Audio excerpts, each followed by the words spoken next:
Duty is a concept that varies across different nations, historical periods, and individuals. It is difficult to provide a clear definition of duty, but generally, it refers to the actions or responsibilities that individuals perceive as morally right or necessary in a given situation. Duty can be influenced by religious beliefs, cultural norms, social expectations, and personal conscience. Different people and societies have different ideas of duty. For example, Muslims may consider their duty based on the teachings of the Quran, Hindus may refer to the Vedas, and Christians may follow the Bible. Duty can also depend on one's birth, position in life, and societal expectations. It is important to recognize that one's perspective of duty should not be imposed on others, and it is crucial to understand and respect the customs and values of different cultures. The idea of duty can evolve and change over time. Initially, duty may be perceived as following societal norms and expectations. However, as individuals progress spiritually, the concept of duty may shift toward selflessness and working for the benefit of others without any selfish motives. Ultimately, the goal is to perform actions that uplift and ennoble oneself and others, leading to the manifestation of the higher self. Love and freedom are essential in carrying out duties. Duty becomes enjoyable when it is fueled by love, and love thrives in an atmosphere of freedom. However, true freedom does not involve being a slave to the senses or succumbing to anger, jealousy, and other negative emotions. The highest expression of freedom is to forbear in the face of challenges and difficulties. The position of a mother is considered the highest in the world, as it exemplifies selflessness and unconditional love. Mothers prioritize their children's well-being and happiness above their own. Similarly, husbands and wives should treat each other with love and respect, looking upon their partner as representing the divine qualities of motherhood or fatherhood. To progress spiritually, one must fulfill their immediate responsibilities and duties, gradually gaining strength to take on higher duties. It is important not to harbor selfish desires and to practice self-denial. By doing so, one can minimize the dissipation of energy on a lower plane of existence and allow the soul to manifest on higher planes. The story of the young sannyasin emphasizes the importance of doing one's duty and practicing selflessness. Through the examples of a gentle and loving wife and a humble Vyata, it is shown that purity, chastity, and fulfilling one's duty can lead to spiritual growth and enlightenment. There is a story of a sannyasin and a Vyata, a butcher. Upon discovering the wisdom that the Vyata possessed, the sannyasin asked, "Why are you in that body? With such knowledge as yours, why are you in a Vyata's body and doing such filthy, ugly work?" The Vyata laughed and replied, "My friend, everyone has their own duty. The duties of life are divided according to the different stages and conditions of life. Each individual has their own role to play in society. The duties I perform as a Vyata are merely external actions and do not define my true self. I am not attached to this body or the work I do. My mind is free and unaffected by the external circumstances." He continued, "In the early part of my life, I was a householder, pursuing wealth and pleasure like many others. I had a wife and children, and my mind was filled with desires and attachments. However, as time passed, I realized the transient nature of worldly pleasures and the futility of accumulating wealth. I longed for something deeper, something that would bring me true peace and liberation. One day, I came across a sage who taught me the principles of selflessness and renunciation. I realized that true freedom and happiness lie not in the external world, but within ourselves. I renounced my material possessions and attachments and took up the life of a wandering ascetic. I devoted myself to the pursuit of knowledge and spiritual realization." The Vyata further explained, "But even as an ascetic, I observed that the desires and ego still lingered in my mind. I was not truly free. It was then that I received divine guidance, which led me back to my former life as a Vyata. I understood that my true duty was not determined by my external circumstances, but by the state of my mind and the purity of my heart. I learned to perform my duties without attachment, with a sense of selflessness and love. He concluded, my work as a Vyata is an opportunity for me to practice selflessness, compassion, and detachment. It is a means to purify my mind and elevate my consciousness. The external actions do not define my spiritual progress, it is the attitude and intention behind those actions that matter. By performing my duties with love and mindfulness, I am gradually transcending the limitations of the ego and realizing my true nature. The sannyasin, deeply moved by the Vyata's words, expressed his gratitude and reverence.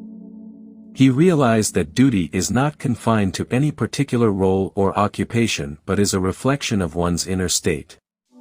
It is the sincere and selfless performance of one's duties, whatever they may be, that leads to spiritual growth and inner transformation. From this encounter, the sannyasin learned that duty is not merely a societal or cultural expectation but a path to self-realization. It is through the performance of our duties with love, compassion, and selflessness that we can transcend our ego-driven desires and attachments. True freedom and happiness come from aligning our actions with our higher nature and recognizing the divinity within ourselves and others. In summary, duty is a complex concept that varies across cultures and individuals. It is not defined by external circumstances or actions but by the state of our mind and the intention behind our actions. By performing our duties with love, selflessness, and mindfulness, we can purify our minds, elevate our consciousness, and realize our true nature. Duty, when understood and practiced in its highest form, becomes a means of spiritual growth and self-realization. This story from the Mahabharata illustrates the principle of duty and the importance of recognizing the inherent divinity in all beings. Duty varies according to our position in life, and it is our duty to perform the tasks that come with our birth and social position. However, duty alone is not enough, it should be accompanied by love and selflessness. Duty performed with love and selflessness becomes worship, and it leads to the expansion and manifestation of our higher nature. The story also emphasizes the need for humility and the willingness to learn from unexpected sources. The sannyasin, who had devoted himself to spiritual practices and gained supernatural powers, was humbled by the wisdom and devotion of a common butcher. The Vyata, despite his profession, had cultivated a pure heart and a deep understanding of spiritual truths through the performance of his everyday duties. Furthermore, the story highlights the importance of purity, chastity, and the recognition of the divine in all relationships. The love of a mother for her children is considered the highest form of love after the love of God. Similarly, husbands and wives should treat each other with love, respect, and purity, recognizing the divine presence in one another. By upholding these values and seeing others through the lens of their divine nature, we can cultivate a sense of unity and harmony in society. Ultimately, the goal is to transcend the concept of duty itself and perform actions without any selfish motive. When our actions are guided by selflessness and a deep connection with the divine, work becomes worship, and we rise above the limitations of the lower self. The philosophy of duty, whether it is grounded in ethics or love, aims to diminish our lower desires and allow the true nature of the soul to shine forth. In summary, duty is a complex and multifaceted concept, varying across cultures and individuals. It is influenced by our birth, social position, and the ideals of the society we belong to. While duty is necessary for our spiritual growth, it should be accompanied by love, selflessness, and the recognition of the divinity within ourselves and others. By understanding and fulfilling our duties, we can elevate our consciousness and manifest our higher nature in the world. The sannyasin embraced the idea that duty is not separate from spirituality but an integral part of it. Whether one is a king, a farmer, a teacher, or a merchant, each person has the opportunity to fulfill their duties with integrity, compassion, and a sense of higher purpose. He embarked on a journey to integrate his spiritual practice with his responsibilities in society. He realized that his duty as a sannyasin was not to withdraw from the world but to actively contribute to its well-being. He sought ways to apply his knowledge and wisdom in practical ways that would benefit others and uplift their lives. Through his dedicated service and selfless actions, the sannyasin touched the lives of countless individuals and became a source of inspiration for others. He demonstrated that duty, when embraced with a genuine spirit of service, can become a powerful force for positive change in the world. The sannyasin's journey taught him that duty is not a burden or an obligation but an opportunity for growth, learning, and self-discovery. It is a means to express our inherent goodness, compassion, and interconnectedness with all beings.